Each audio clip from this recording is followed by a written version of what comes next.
Hi everyone, Emily here to tell you about surgery options for idiopathic osteocondylar resorption. As of right now in 2017, there are two real broad options. One of them is total joint replacement, and the other one is mandible reconstruction. I'll talk about mandible reconstruction first, because that seems to be a little bit less self-explanatory. So for mandible reconstruction, what they do is, this is your mandible.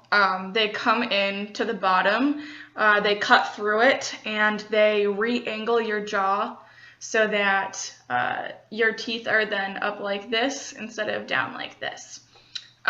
This option is good for people who are at the point where their disease is not progressing anymore. That's one of the fallbacks of this method. You do have to wait for your disease to stabilize. So just keep that in mind. Another thing to remember with this surgery is, depending on the extent of resorption, your bone may not be healthy enough to heal properly to be a sustainable decision for the rest of your life. It really depends on the person. I would recommend talking to your surgeon if you're thinking about going this route, especially if you've been stable for a while, because then they can take x-rays and figure out what's really best for you. The second option is total joint replacement. There are two paths you can go on for total joint replacement. One of them is the metal prosthesis, and the other one is using rib. The first option with the metal prosthesis, this is a really good idea for someone who is older and looking for a quick solution. So what they do is they'll go in, they'll do an MRI or a CT scan of your head, they'll create a model of your skull, and then they will produce some titanium parts that are designed to fit directly in the groove of your joint. There is no risk really of titanium rejection or any sort of allergic reaction. Titanium is used in everything, everyday activities. It's actually in your toothpaste. So if you were going to have a reaction to it, you probably would have by now. For this option, you are going to lose some motion, so you're not going to be able to move your jaw back and forth anymore, or forward and back. You only have up and down motion, which is sort of inconvenient when you look at chewing, but you will have a group of really good physical therapists who are going to teach you how to then chew again, and it'll be good as new. With this, there are some post-surgery so after this sort of operation, you really can't have any chewy foods that are gonna really stick to your teeth, because for the rest of your life you risk loosening up that prosthesis or wearing it out.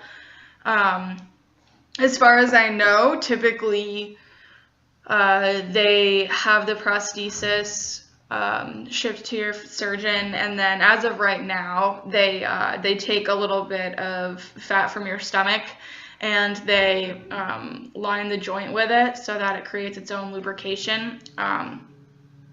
One question that comes up a lot with that is, should you gain weight prior to surgery? The answer is no. They need a very, very small amount of fat, and if you are at a healthy body weight, then you're fine. Another thing that comes with this surgery is it's right now they don't really know how long it lasts. Some people make it 20 years and then need another replacement. Some people make it a little longer, some people less. That is one of the major drawbacks. One of the upsides, though, is it's a much faster recovery. For this surgery, people typically spend 1 or 2 nights in the hospital, and then within a couple of days they get you moving your jaw again. This one usually lasts about 8 hours, depending on who you are or if you're having one side done or both. It's a very successful surgery, but you, again, will probably, if you're young, you'll probably have to have it redone at some point in your life. For this surgery, you're not going to have your jaw wired shut. The next option is the total joint replacement with your ribs. They take the rib that's right below your breast fold, and regardless of if you're having one side done or both sides done, they take the rib from the same side. That way you only have one incision down there. This is probably the most painful of the surgery options, but it is also the most sustainable. As far as they know, you don't need to get this redone anytime. So what happens is they make incisions and they cut off the top of your condyle, and they take the rib, they put it up into the joint, they fix it, they fix your teeth so that they're set, and then they screw the rib to the remaining bone right here. Over the course of 6 weeks that you're going to have your jaw wired shut, the rib will reform into a condyle, fully functioning as if it was not diseased. After that 6 weeks, they will put you in restrictive bite bands, so you'll be able to open and close your mouth a little bit, but not too much while the condyle is healing. That'll go for another few weeks, and then after that, they'll get you in some pretty extensive physical therapy to try and retrain not only your brain, but also the muscles around your mouth, because chewing is going to be all new. And then after that, they see no problems. Typically, people don't need to have this redone. Prior to that, they'll do an MRI, make sure there's no diseased tissue left. If there is diseased tissue left, they'll just take it out completely, so you don't have to worry about that. It doesn't make your surgery any longer or any more extensive. It's a very good surgery if you're younger.